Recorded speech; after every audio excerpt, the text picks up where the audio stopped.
Calling case 49. On January 14th, 2019, an automobile accident occurred at the intersection of Taft and Dallas Street in Houston, Texas, between a compact car driven by Mr. Garcia and a tractor trailer driven by Miss Wakefield. At this intersection, the truck driver had a flashing yellow light while the car driver had a flashing red light.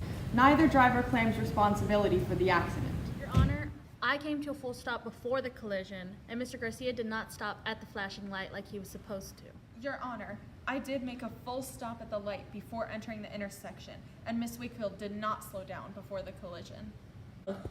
Now let's see what our physics team has to say about the problem.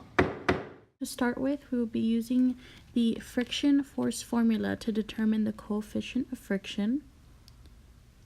Then we will be using a kinematic equation to find the velocity. And finally, we will be using the formula for kinetic energy to confirm the velocity.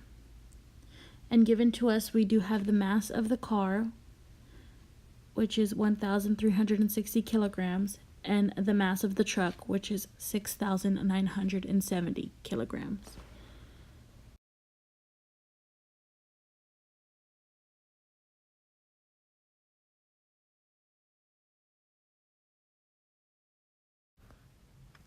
Here, we are going to set up a triangle model of the motion during the collision and calculate the mass of the car and the truck using trigonometry.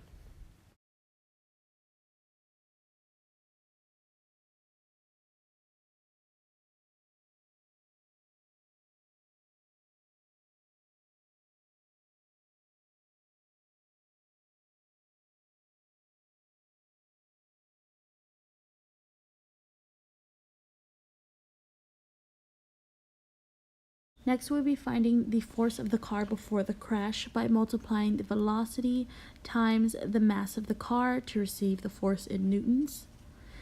And then we'll be multiplying that times 13 meters, which is the distance between the stoplight and the point of crash, to receive the amount of energy displayed from the car.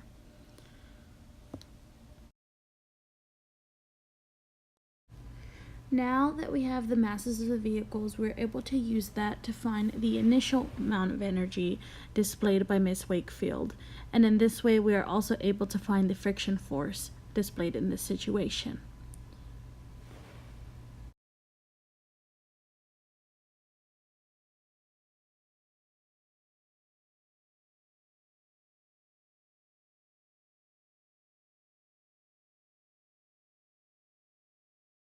After the first calculation, we are able to see that her initial energy is 412,838.462 joules. And using the next values to plug into the kinetic energy formula, we're able to figure out that the final energy of Miss Wakefield is in fact not the same, because it is equal to 156,442.65 joules, meaning that she did not slow down. We can use the formula 1/2 mass times velocity squared to find the velocity of the car after the truck hit.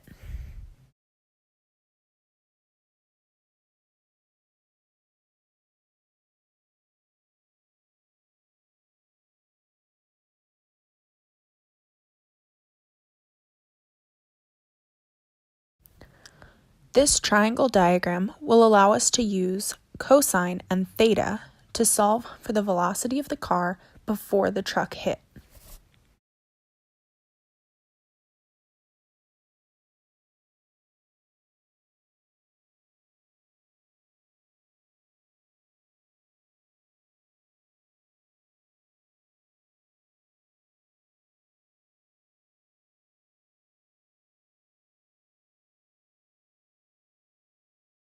So just to recap, so far we have calculated the truck's initial speed, which is 6.7 meters per second, the acceleration of the car, which is 3 meters per second squared, and the car's initial speed calculated using the kinematic equation mentioned in the beginning, which equals to 8.8318 meters per second squared.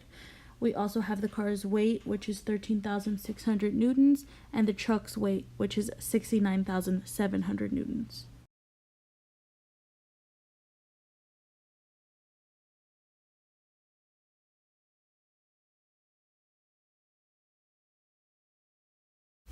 So we can show in what direction the truck is moving and find its initial velocity as well as its initial momentum. And by using the conservation of momentum, we can prove that Ms. Wakefield actually lied.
So with this diagram, we can show the direction of the car, and using theta, we can find momentum, we can find P sine of the car, P cosine of the car, PI or initial momentum, as well as initial velocity.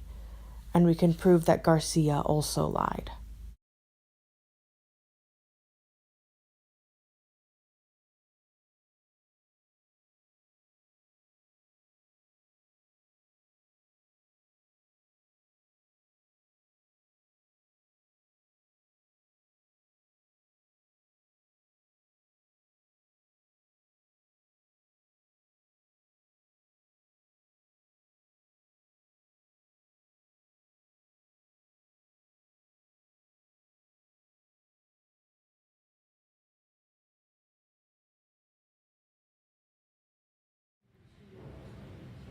Both of you have been proven guilty.